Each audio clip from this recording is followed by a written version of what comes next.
3장 1절부터 4절까지 우리 한 목소리로 합독하여서 읽도록 하겠습니다. 여호와의 말씀이 두 번째로 요나에게 임하니라. 이르시되 일어나 저 큰 성읍 니느웨로 가서 내가 내게 명한 바를 그들에게 선포하라 하신지라. 요나가 여호와의 말씀대로 일어나서 니느웨로 가니라. 니느웨는 사흘 동안 걸을 만큼 하나님 앞에 큰 성읍이었더라. 요나가 그 성읍에 들어가서 하루 동안 다니며 외쳐 이르되 40일이 지나면 니느웨가 무너지리라 하였더니. 네.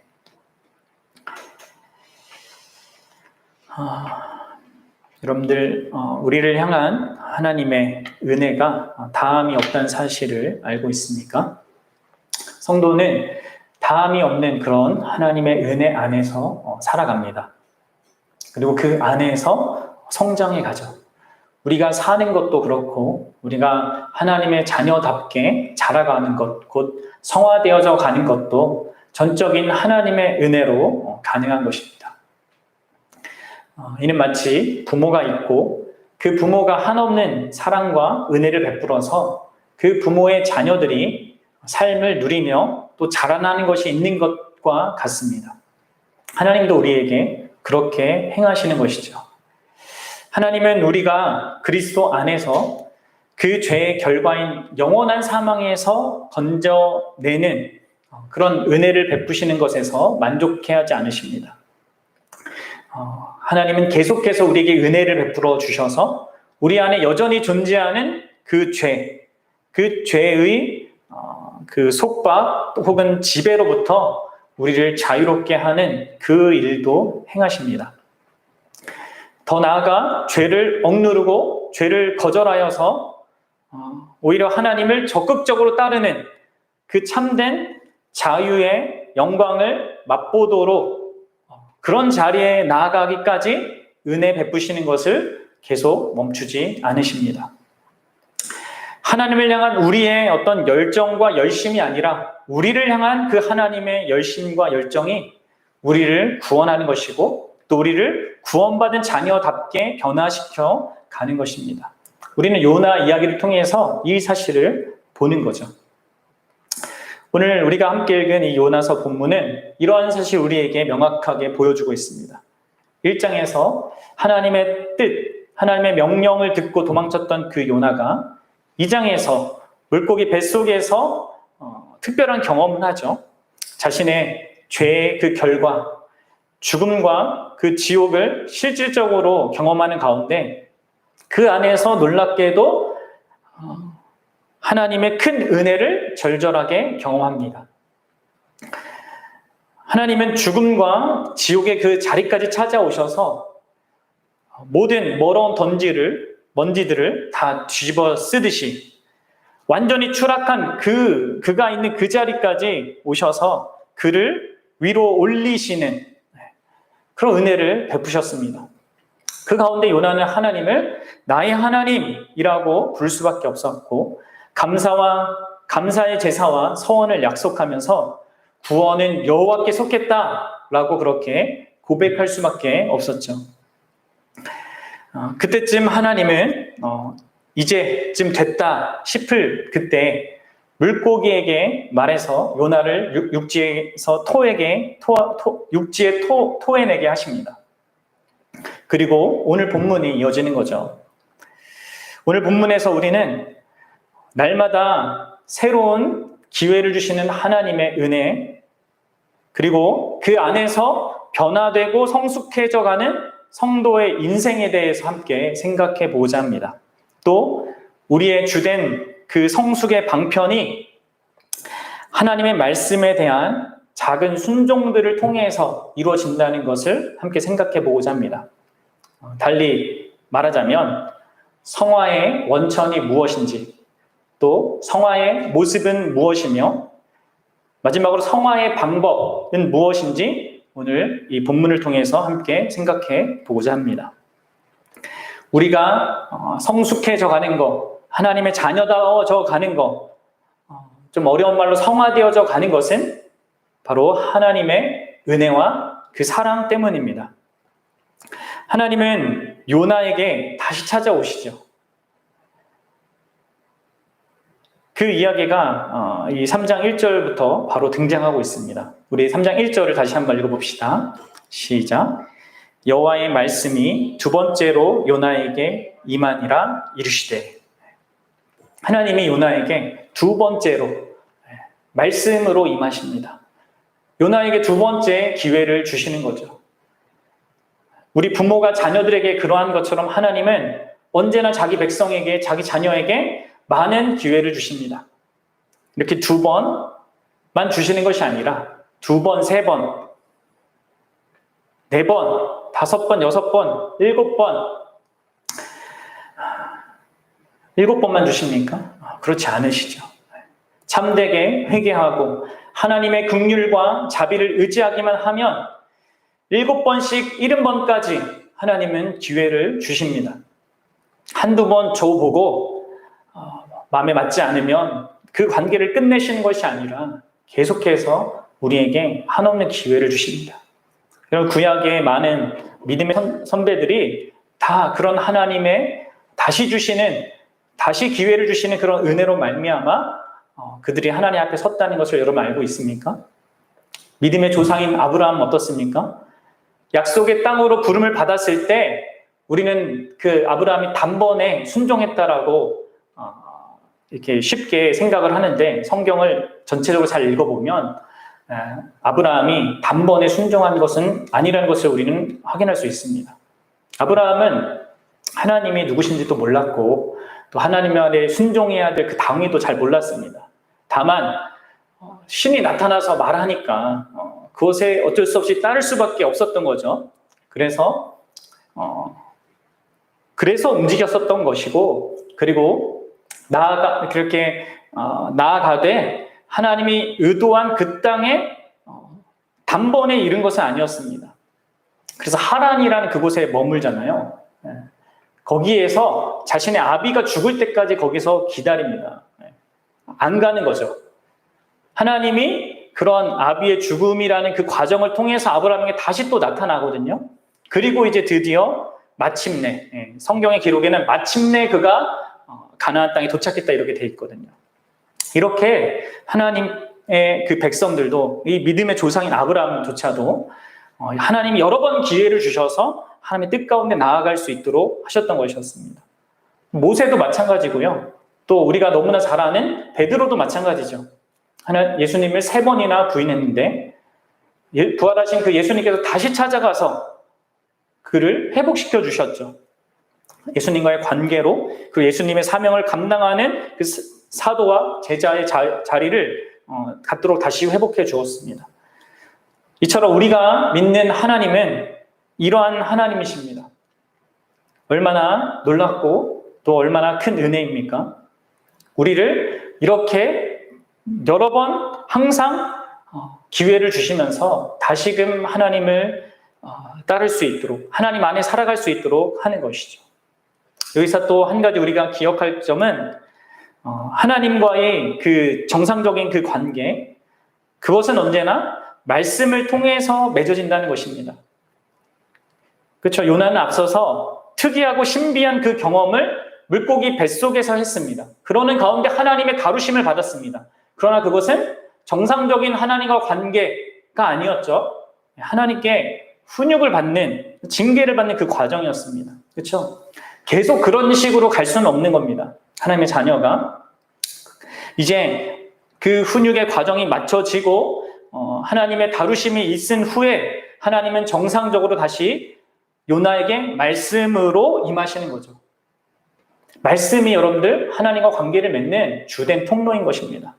우리는 하나님과 어떤 특별한 경험, 신비적인 종교적인 경험, 그것을 추구할 것이 아니라 가장 근본적이고 또 자기 자신을 하나님이 나타내시는 그 말씀을 통해서 하나님과의 그런 관계를 맺고 누려야 하는 것입니다.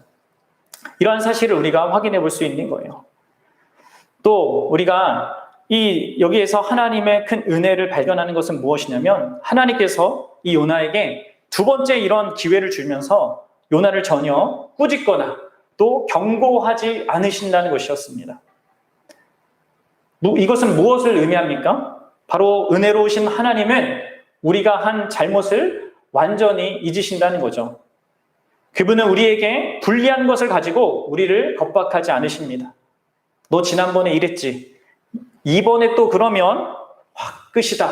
이렇게 하지 않으신다는 거예요. 우리 부모가 자녀를 대할 때, 제가 그런데 자주 자녀의 그 과거 일을 꺼내와서 책망하거나 또 경고할 때가 얼마나 많은지 모릅니다. 말씀을 준비하면서 참 부끄러운 마음이 들었습니다. 우리 하나님 아버지께서는 그렇게 하지 않으시는 것이죠. 요나가 무엇을 잘못했고 어떻게 잘못했으며 또 앞으로 그렇게 하면 내가 그거에 대한 하겠다라는 그런 이야기도 하지 않으십니다. 여러분, 이것이 우리의 삶에 얼마나 큰 영향을 미치는 사실입니까? 우리는 문득 우리가 과거에 한 일 때문에 나는 지금 이런 어려움을 하나님 주시는 것은 아닌가? 라는 그런 어떤 두려움을 갖기도 합니다. 또 내가 이랬기 때문에, 과거에 저랬기 때문에 하나님이 이래서 배제되는 것은 아닐까 하는 그런 걱정을 갖게도 됩니다. 하지만 요나의 하나님은, 또 성경의 하나님은 그런 분이 아닙니다. 예수 그리스도를 통해서 그분의 용서를 구하는 자들에게 성부 하나님은 그들의 죄와 허물을 완전히 잊으십니다. 히브리서 10장 17절에 의하면 또 그들의 죄와 그들의 불법을 내가 다시 기억하지 아니하리라, 이렇게 말씀하십니다. 그리고 예레미야 31장 34절에서도 이렇게 얘기해요. 내가 그들의 악행을 사하고 다시는 그 죄를 기억하지 아니하리라, 여호와의 말씀이니라. 사랑하는 여러분, 하나님은 우리의 죄와 허물을 완전히 잊어주십니다. 잊게 되는 게 아니라 잊어주시는 것입니다. 우리가 회개하며 하나님 앞에 진정으로 서고자 할 때 그분은 더 이상 우리의 허물을 끄집어내서 우리를 부끄럽게 하지 않으십니다. 참 감사한 일인 것이죠. 또한 하나님께서는 은혜로 이렇게 요나를 다시 기회를 주시며 그의 과거를 끄집어내서 그를 꾸중하지 않으실 뿐만 아니라 더 나아가 그분은 은혜로 다시 요나를 사명의 자리에 세우십니다.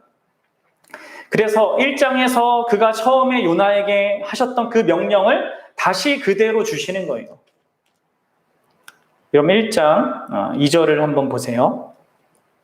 1, 2절을 같이 읽어봅시다. 시작. 여호와의 말씀이 아미떼의 아들 요나에게 임하니라. 이르시되 너는 일어나 저 큰 성읍 니느웨로 가서 그것을 향하여 외치라. 그 악독이 내 앞에 상달되었음이니라 하시니라. 이 말씀 그대로 이렇게 얘기하시는 거죠. 3장 2절 시작. 일어나 저 큰 성읍 느니웨로 가서 내가 내게 명한 바를 그들에게 선포하라 하신지라.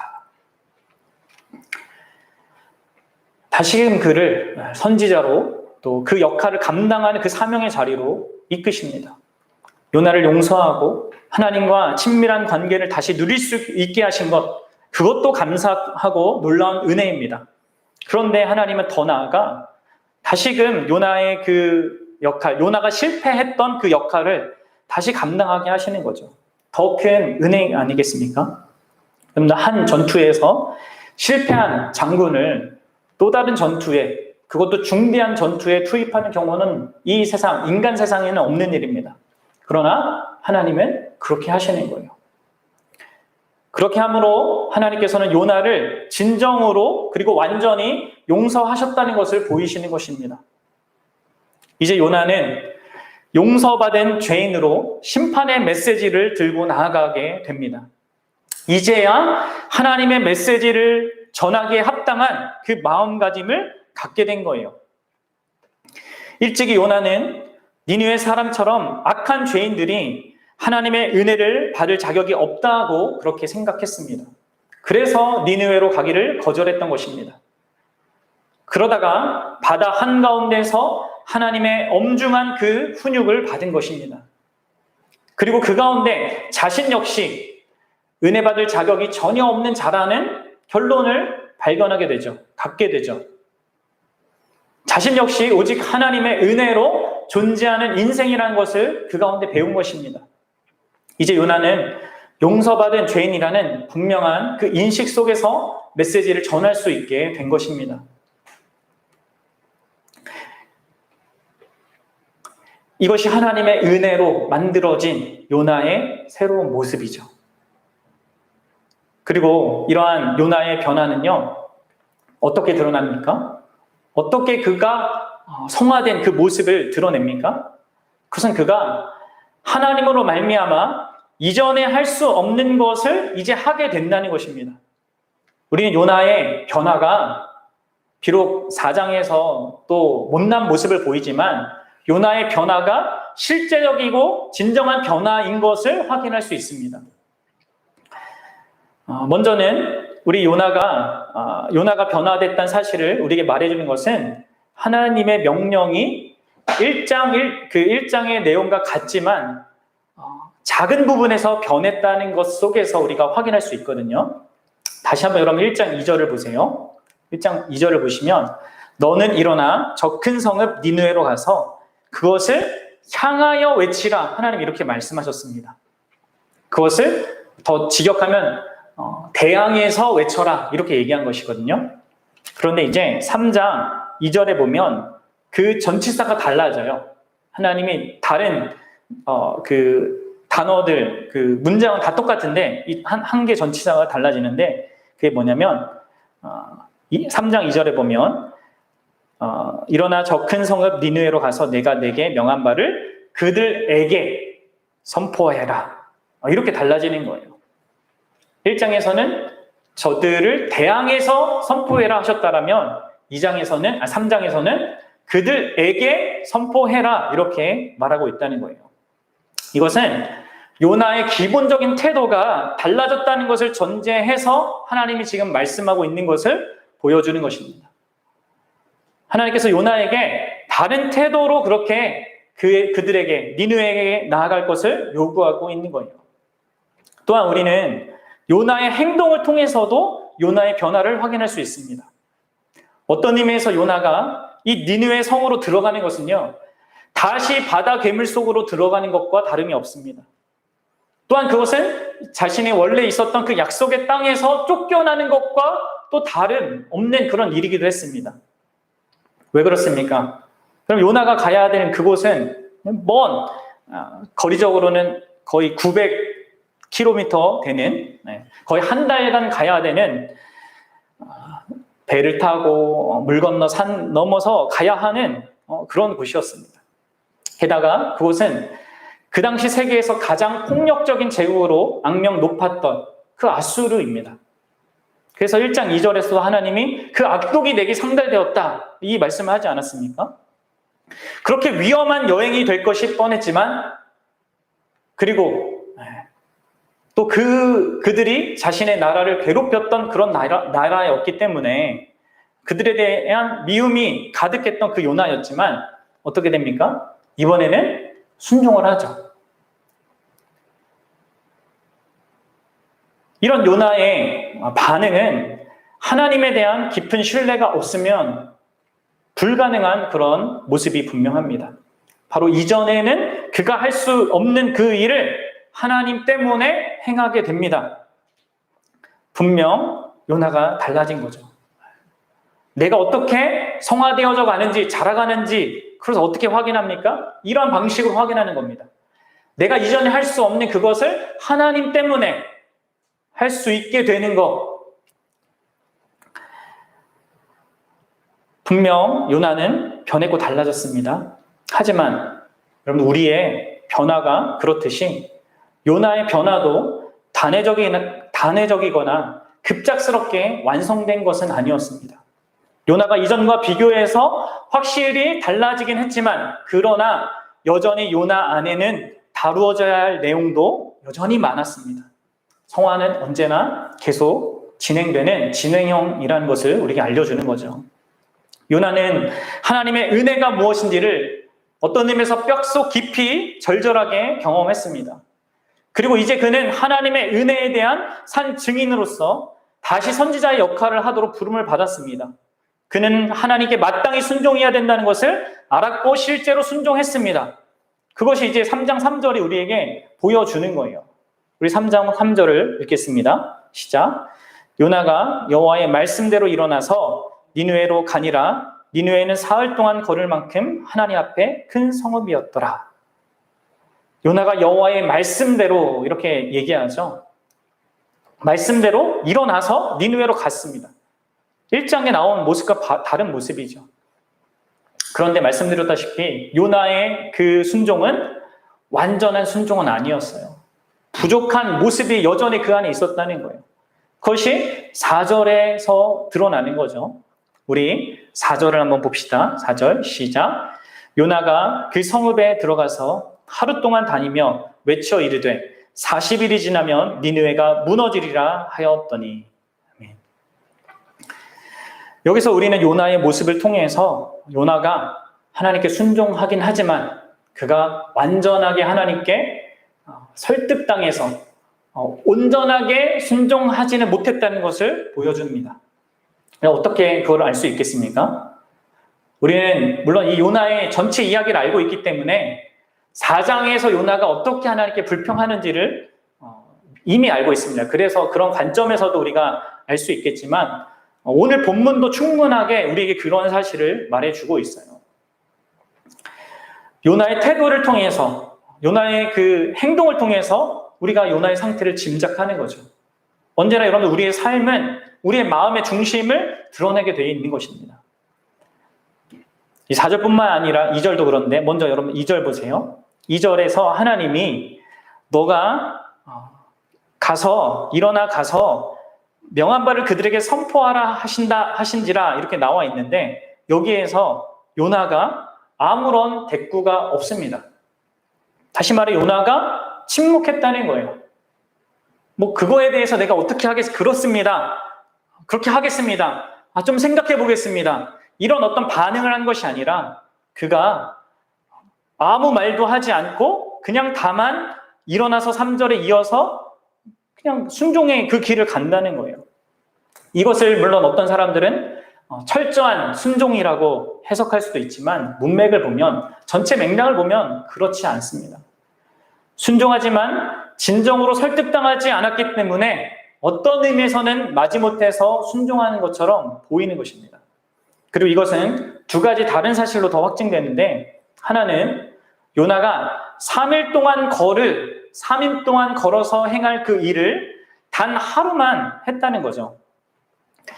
그러면 그 성이 하나님 앞에서 큰 성읍, 3일 동안 걸을 만큼 큰 성읍이었다라고 3절 하반절에 말하고 있지 않습니까? 그런데 4절엔 뭐라고 얘기해요? 요나가 그 성읍에 들어가서 하루 동안 다녀 외쳤다고 합니다. 3일 동안 걸을 만큼 큰 도시를 단 하루 다니면서 외친 겁니다. 그럼 완전하게 하나님의 뜻에 순복하지 못한 거예요. 게다가 요나가 전한 메시지는 놀라울 정도로 짤막합니다. 뭡니까? 40일이 지나면 니느웨가 무너질 거다. 한글로 5단어입니다. 한 문장. 히브리 원문도 이게 일부러 그렇게 번역한지 모르겠지만 역시 5단어예요. 단 5단어. 하나님이 요나에게 주신 메시지가 실제로 이렇게 짧은지 아니면 요나가 하나님의 메시지를 아주 짧게 요약해서 간략하게 전한 건지 뭐 어떻게 된지 우리는 잘 모르겠지만 어쨌든 분위기상 후자일 경우가 후자일 가능성이 높습니다. 그냥 간략하게 쉽게 알아듣겠어 하고 전했겠죠. 하나님이 큰 은혜로 요나를 대우해 줬음에도 불구하고 요나는 여전히 문제를 갖고 있습니다. 요나는 분명히 새롭게 태어난 것이지만 여전히 이전의 자기 모습을 그대로 가지고 있습니다. 이는 신자가 구원을 받고 세례를 받지만 여전히 죄악된 모습을 가지고 있는 것과 다르지 않습니다. 자크 엘룰의 말대로 죄와 구원의 이야기는 중생이나 거듭남으로 끝나는 것이 아닙니다. 하나님은 요나를 그리고 그와 방불한 우리를 계속해서 은혜로 다루어 가시는 것입니다. 그럼 여러분들 하나님의 그 은혜는 어떤 방식으로 우리를 자라게 하십니까? 성화시켜 갑니까? 우리가 지금까지 본 그 내용들을 통해서 확인하게 됩니다. 그건 뭡니까? 그것은 바로 매일의 작은 순종을 통해서예요. 요나는 처음에 하나님의 뜻을 완전히 거부했습니다. 그리고 이제 한 걸음 나아가 하나님의 말씀을 듣고 적어도 표면적으로라도 적극적으로 순종하는 대로 나아갑니다. 우리를 향한 하나님의 목적은 우리가 예수 그리스도를 닮아서 하나님의 뜻에 온전히 전적으로 순종하는 그러한 자녀다운 자녀로 변화시키는 데 있습니다. 그래서 매일의 우리의 불완전한 그 순종들을 통해서 매일매일 행하는 그 한 걸음, 그 작은 순종을 통해서 전진하는 그런 우리의 인생으로 이끌어 가시는 거예요. 그래서 하나님이 요나를 다시 이러한 자리로 나아가게 하신 것이죠. 앞서 말한 대로 요나의 변화는 실제적이고 또한 확실한 것이었습니다. 물고기 뱃속에서 죄가 무엇이며 그 결과가 무엇인지, 또 죄를 범한 자기 자녀에게, 백성에게 하나님이 어떤 은혜를 베푸시는지를 그는 분명히 알게 되었습니다. 그로 인하여서 분명히 변화된 삶의 태도와 어떤 모습을 갖게 된 것입니다. 하지만 아직 충분하지 않다는 거예요. 그 하나님의 은혜를, 자신의 그 절망스러운 그 상태를 진정으로 수용하여서 자신의 삶의 중심과 기준을 삼을 정도로 그렇게 변화된 것은 아니었습니다. 하나님도 이런 요나의 상태를 잘 아신 거죠. 그래서 하나님께서는 요나에게 니느웨에게 전할 그 메시지가 무엇인지를 다시 상기시키기보다는 2절 하반절처럼 이렇게 얘기하는 거예요. 내가 내게 명한 바를 그들에게 선포하라. 이게 무슨 말입니까? 요나야, 너의 임무는 이거다. 너의 경험이나 너의 이성적인 판단이나 어떤 느낌을 따라서 말하지 말고 다만 내가 너에게 하는 그 말만 전해라. 지금 하나님이 요나에게 그것을 시키고 있는 거예요. 이것은요, 어떤 의미에서 복음을 전하는 우리가 늘 기억할 내용이기도 합니다. 또 목사가 늘 기억해야 될 내용이죠. 요나가 전해야 될 메시지, 우리 믿는 자가 전해야 될 메시지, 목사가 전해야 될 그 메시지는 자신의 메시지가 아닙니다. 자기의 느낌과 경험과 어떤 판단이 아닙니다. 그것은 언제나 하나님께로부터 온 것이어야 하는 것이죠. 우리의 영적 상태나 영적의 성숙의 그 상태가 어떠하든지 간에 우리의 증언은, 믿는 자의 증언은 언제나 하나님의 말씀이 되어야 하는 것이에요. 여하튼 요나는 오늘 본문에서 바로 이러한 하나님의 뜻을 따라서 작은 순종을 행하고 있는 것입니다. 그러나 달리 보면 또 한편에서는 이전에 비해서는 큰 순종이라고 할 수 있는 거죠. 자기가 할 수 없는 것을 하는 거니까. 또 다른 면에서는 앞으로 도달해야 될 하나님이 목적하신 그 자리에 이르는 그것에 비해서는 또 너무 작은 순종이기도 합니다. 이 순종을 요나는 여러분들 하나님께 대한 그 당위성, 내가 순종해야 한다라는 그 당위성으로 출발했다는 것을 여러분들 기억하십시오. 다 이해하고 다 설득되어서 순종한 것이 아닙니다. 순종해야 하기 때문에 순종했습니다. 물론 여러분들 오해하지 마십시오. 여기서 말하는 당위는 강압적으로 그렇게 불종하는 것을 의미하는 게 아닙니다. 그렇게 해야 하기 때문에 해야 한다는 것이 아니라 그것보다는 그것을 요구하시는 그분이 어떠한 분인가를 아니까 그분 때문에 순종하는 거죠. 그러하신 하나님이 자신을 은혜로 대해주신 그 하나님이 말씀하셨기 때문에 여전히 자신에게 불만이 있고 싫은 마음이 있고 그것에 대한 하기 원하지 않는 그런 게 있다 하더라도 순종의 걸음을 거는 거예요. 그럼 우리는요, 마음의 완전한 동의로는 온전한 순종의 그 길을 가지 못합니다. 왜 그렇습니까? 왜냐하면 하나님이 보통 우리에게 요구하시는 것은 일반적으로 우리의 본성과 반대되기 때문입니다. 내가 진정한 마음이 일어나면 따르겠다라는 그것은 자기중심으로 살겠다라는 교만한 태도의 또 다른 모습일 뿐이에요. 물론 여러분들, 우리의 진정한 마음이 따라오는 것이 가장 좋습니다. 그리고 분명히 하나님께서는 우리를 그런 자리로 나아가게 하실 것입니다. 왜냐하면 그분의 목적이 하나님의 그 아들 예수 그리스도의 형상을 담는 데까지 우리를 이끄는 데 있기 때문이죠. 하지만 우리의 마음이, 우리의 중심이 그 하나님의 의중을 헤아리고 수용하고 온전히 설득받는 것이 얼마나 어려운지 우리는 우리 스스로 잘 알고 또 하나님도 너무나 잘 아십니다. 그렇기 때문에 여러분들 진정한 마음, 완전한 동의보다 더 중요한 것이 있다는 것을 기억하십시오. 그것보다 중요한 것은 하나님이에요. 하나님. 그리고 그 하나님의 그 선하신 뜻입니다. 하나님의 의중입니다. 그래서 하나님은 우리의 마음이 아직 다 온전하지 않더라도 작은 순종의 길을 가게 하시는 것이죠. 작은 순종을 행하게 하시는 것입니다. 자신의 판단과 동의와 이해보다 주님의 뜻이 언제나 자신에게 유익하고 유리하다는 것을 알도록 그렇게 이끄시는 거예요.